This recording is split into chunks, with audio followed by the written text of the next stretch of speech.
Hey, everybody. All right, Twitch, welcome back to round 4 of the Modern Championship Series qualifier here at Game Castle in Ankeny. I am Blake, joined here by Stefan in the booth. We are here. We are here. Been a lot of diverse decks today. Yeah, haven't seen the same deck twice. Oh, we did see Cascade Beans twice, I guess. Different, One and yeah, two, variations. Yeah, we have a really diverse meta here today, and so it's round 4. Players have started drawing into the top 8. Yeah. We are at table 4 right now. These players are doing well. They both have a winning record. At the top of your screen is Brian playing Prison Tron. Yep. And at the bottom of your screen favorites. is Mike playing 4-color Living End. You say one of my favorites in the fact that he has Urza's Tower in his deck. Correct, yeah. Yeah, I'm like the husband that doesn't know his wife very well, and so he buys her the same present every year. 'Cause he's like, you like earrings, right? I don't know anything about this deck, really.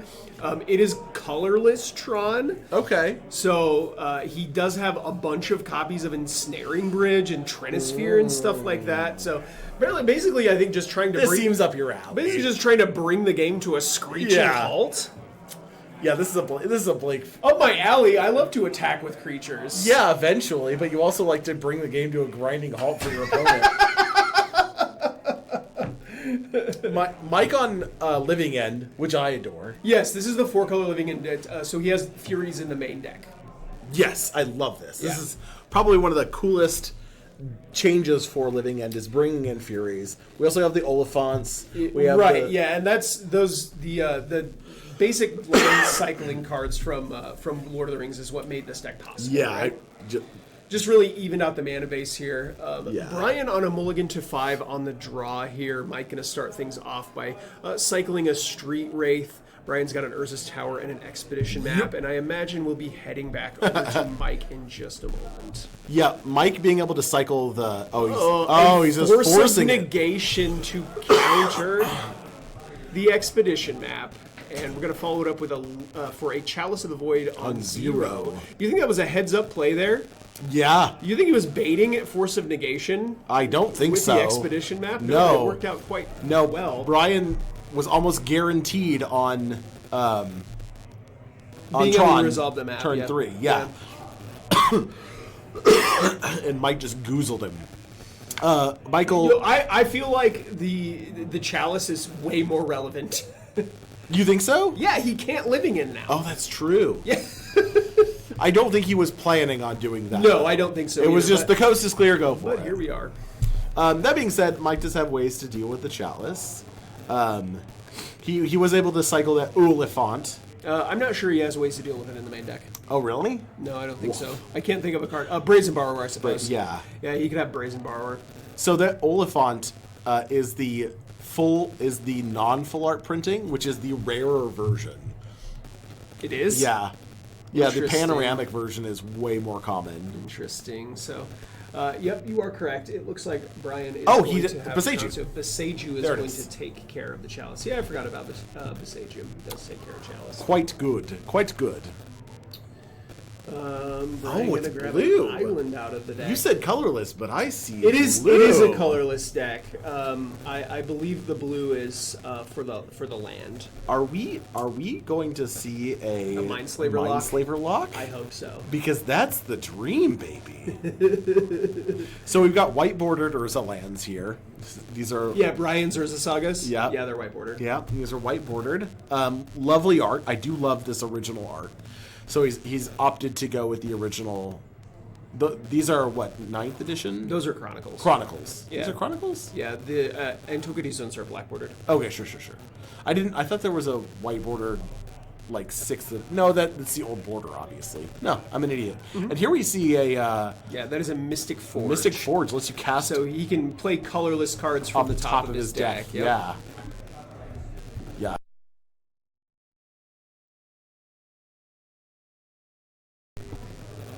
So we saw Fury hit the bin there. And we're what is that? That's a Stone Brain. A Stone Brain. Yep, Stone Brain is getting cast off of the Mystic Forge.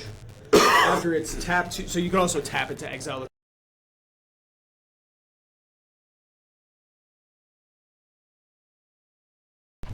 Yeah. So Brian just kind of digging down here.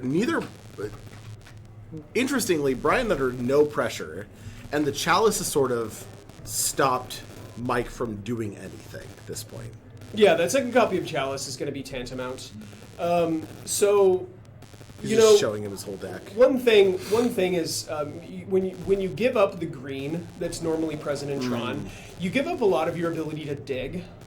But Mystic Forge kind of gives that back to you. Yeah. But instead of just having to select one card and it go into your hand, you can kind of chain multiple cards off of the top. Yeah. Now, if you combine this with something like Ugin the Ineffable, that makes colorless spells cost 2 less. Ooh. There's a lot of times where you can just blow through 15 cards of your deck without actually spending any mana. Yeah, that. Depending upon how many baubles and stuff like that he's actually playing, which I don't think he's playing the baubles in this deck, but he does have the expedition maps. He has inscribed tablet and things like that. Stuff that costs 1 mana that he can super cheap. So here is a Karn the Great Creator off of the top. He's pretty good at creating, I've heard. one would hope. So yeah, this is what this reminds me of. Honestly, is a lot of the Bolas Citadel combos where you're just blitzing through the top. We're done. Yeah, we're done. Yeah. That's gonna do it for game 1 here. I would imagine that there was some super relevant tutor target in the sideboard that he was able to go and get and kind of just end this game on the spot. So these players are going to sideboard, and we will be right back with game 2.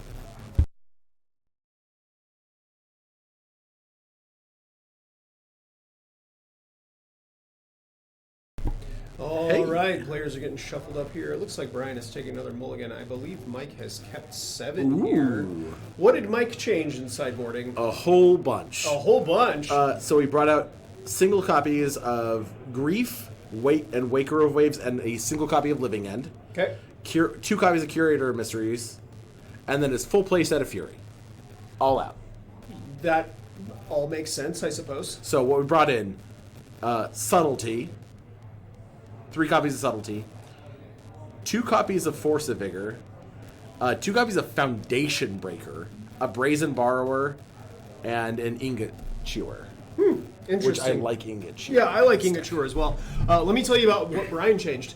Nothing. Nothing in, nothing out. Deck's perfect. Yeah, no notes. We got a Pithing Needle. Players getting started here. Steam Bin's tap from Mike on the play, and we've got a Blast Zone. Blast Zone. Pithing Needle. Let me get confirmation on what the Pithing Needle is naming real quick.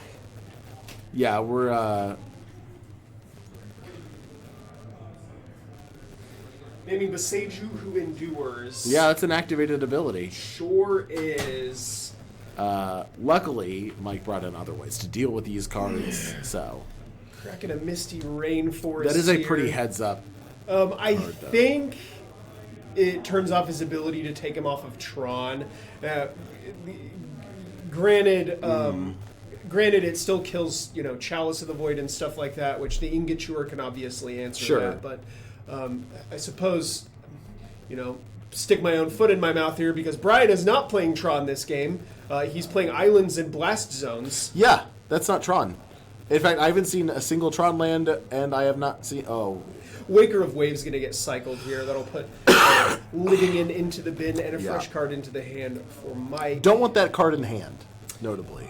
No, you definitely want it in the graveyard. Here's an Otawara. And do we have a way to answer this Chalice? I think he can take his time. Yeah, get a little bit more stuff in the graveyard. In hand for him, I see a Brazen Borrower. Looks like a Street Wraith, an Oliphant. I believe that is a Violent Outburst. Chalice of, Force of Vigor. Yeah. The card he's moved to the front now. And yes, so that Force is going to be able to deal with both the that is Pithing a Needle and Foundation Breaker. So we're going to exile a green card. Probably going to be the Foundation Breaker. Yeah, it's a Foundation Breaker. Is the only other green card he has is the Violent Outburst. Yeah, probably don't want to get rid of the Outburst. Probably need that to checks notes.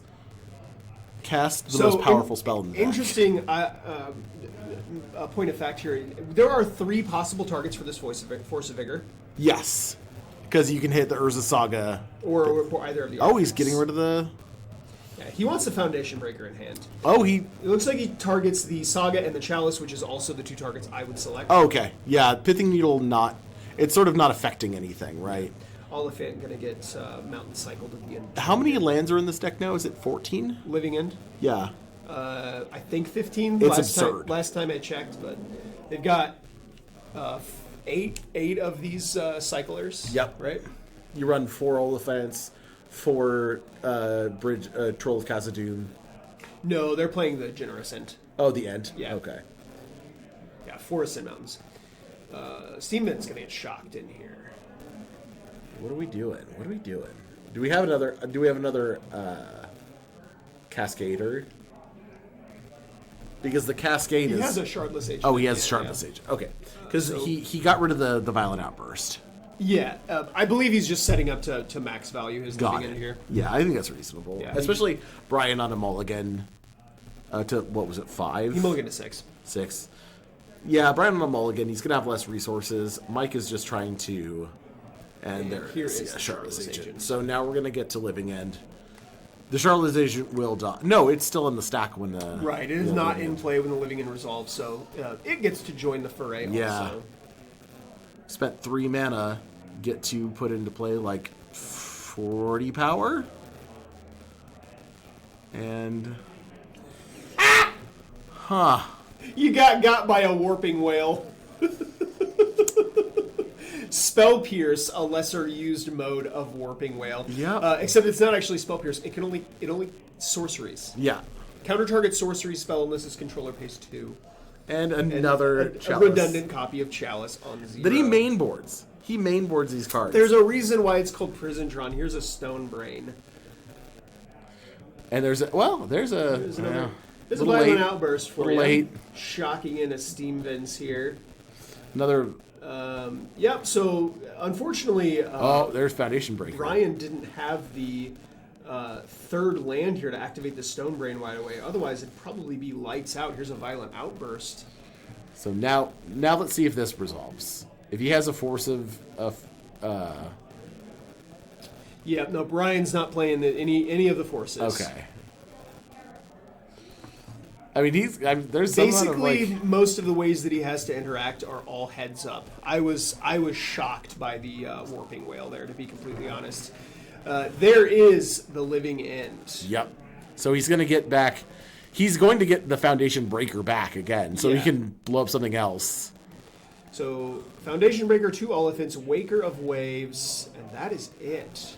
It looks like the Stone Brain is going to bite the dust. I mean, Oliphants are good on their own, man. Yeah, it's a 6/5 that gives your other creature, with Trample, that With gives your other Trample, creature yeah. +1/+0 when it attacks. You want evasion? Just Battle Cry. Yeah. Why not? and okay, we're gonna bounce that now. Insult that's to game. injury That's once game. again. Brazen Borrower bouncing your Pithy Needle, naming a card I don't even have. Mike fighting through 2 chalices. Yes. 2 chalices. And failed to a Warping Whale once Yeah. as well. Yep. That was a That lot was of a skill. that was a wild game. All right, these players are going to Going get to game shuffled up for game 3. We have not seen a lot of these today. We'll this is the first game 3, I think. Yeah. isn't it? Yeah. We'll be right back.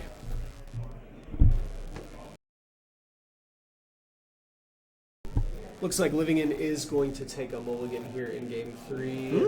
Prison Tron has kept 7. Oh, you hate Tron's cards. keeping 7. I love Tron keeping a 7. Tron keeping 7 is terrifying. I love Tron keeping a 7. Tron keeps 7 all day. No. I want my Tron opponent to mulligan to 6 or 5. And it's still a hard game. If they start with 6 or 5 cards, you know it's going to be like, okay, we have a game. If they keep 7, your life is about to be very difficult. A little update from outside the feature match table. Luke, the Abzan Cauldron Company deck that we featured in, what is that, round? Was that round 2? Round 2, yeah. Round 2 is now 4-0, beating Zoo 2-0 in round 4. I thought he ID'd. No, Luke, they played out. He didn't get the ID? They played out round 4. Dang. He just updated on Twitter. That's amazing. 2-0 versus Zoo. So he should be a lock. He's a lock, yeah, Probably for sure. for first place. Yeah. Yeah, he's... He's probably the number 1 seed. That's amazing. Oh, I am reading this wrong. So, he did ID this ID'd round. you. My mistake. Yeah, that was a 2-0 victory over. We're gonna see our top seeded decks going into round 4 IDing. Yeah, he did ID this round. Yeah. My mistake. We were talking about it, and he's like, I got time to go get lunch, which is always a great feeling in the middle of like a long tournament day. Yeah, time for snacks. Ugh. That's why you play mono red. Living End is going to take a mulligan to 5 here. Uh-oh. Rough. One of the hazards of playing 14 lands. Well, you just don't want to see this in a game 3. It's like not like this, man. Like having hands where it's like 1 land and you have a Living End in hand and you're like no other gas. You need your deck to be kind to you. Which is here's the thing, the deck can function on 4. I'm not gonna say it can't, because if you have a hand with land, cycler, you could probably get there. Land, cycler. Yeah, I mean, you have 12 ways to cascade into a Living End, so that's just automatically 12 power in the graveyard on turn 3, right? I like that. I mean, even if it's just land and then 2 of the land cyclers. And you know what's interesting to me? And I'm sure that there's someone much smarter than me that's out there that can explain this, but the Rhinos decks play... Oh my god. Chalice immediately. Play the Gemstone Caverns. Yeah. They have one in the main and then another one in the sideboard. And then whenever they're on the draw, they bring in that second copy of Gemstone Caverns so they can always be on the play. Yeah. Living End doesn't do that. Sort of surprising. You know, I mean, like I said, I'm sure there's somebody out there that is much smarter than me that can the math explain why that is. I think it's the Living End deck needs time to set up, and so you're not super explosive for just a couple of turns. Yeah. So you might as well keep that extra card in hand and take the extra turn to set it up. I can appreciate that. Here is an Ensnaring Bridge. Ugh. Brazen Bar, we're going to bounce the Chalice at the end of the turn. Bloop. Do we have a subtlety? There is a subtlety. We're just going to get this. I mean, honestly, 2 creatures? Nothing. Yeah, and that Sphinx is a 5/5. The Ensnaring Bridge is, like, I don't know what it's doing right now, but hopefully, I think Brian has enough cards. Brian has 2 or 3 cards in hand still, but it probably won't take him long to get rid of those. No. Right now, the important part is just getting through this Chalice so that he can get power on board. How deep we digging, baby? Well, he has a copy of Living End in hand. Oh, does he? And they only play 3, so he boarded 1 out too. So there's only he's only 2 Living Ends. This is the only one in his deck right now. He reasonably cannot cast. Yeah, that's wild. I think I understand where he's coming from though. Like, you just have to get something going. Right, you need something in play. Yeah. Yeah. So Brian, 4 cards in hand, I believe. Here is an Inventor's Fair going to be added to the table, and that is another second copy of Ensnaring and Bridge. a Chalice on 0. And the Chalice on 0, Brian. 2 cards in hand. So Street Wraith is going to get cycled. This Shardless Agent will be able to attack. Yep. He's not going to. Looks like just going to pass back. He's going to gain a life off of Inventor's Fair because he has enough artifacts. And we have Tron. At 21 life with 2 Ensnaring Bridges, 3 Ensnaring Bridges, and a Karn the Great Creator. Yeah, this is... Hey, Blake. What? Who do you think has the advantage in this game right now?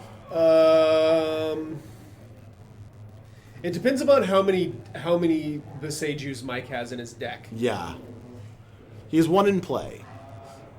Oh, we had to play it as a land? Yeah. Rest in peace. Yeah, because he needs a Force of Vigor, and we have another Karn the Great Creator. Okay, so... Oh, it's the same one. We got a good answer in the chat for my question about the Gemstone Caverns. So, T. Welker says... I believe this is... Is this Travis? No, it's not Welker. I don't know who this is. Anyways, T. Welker says Living End is more color intensive. Okay.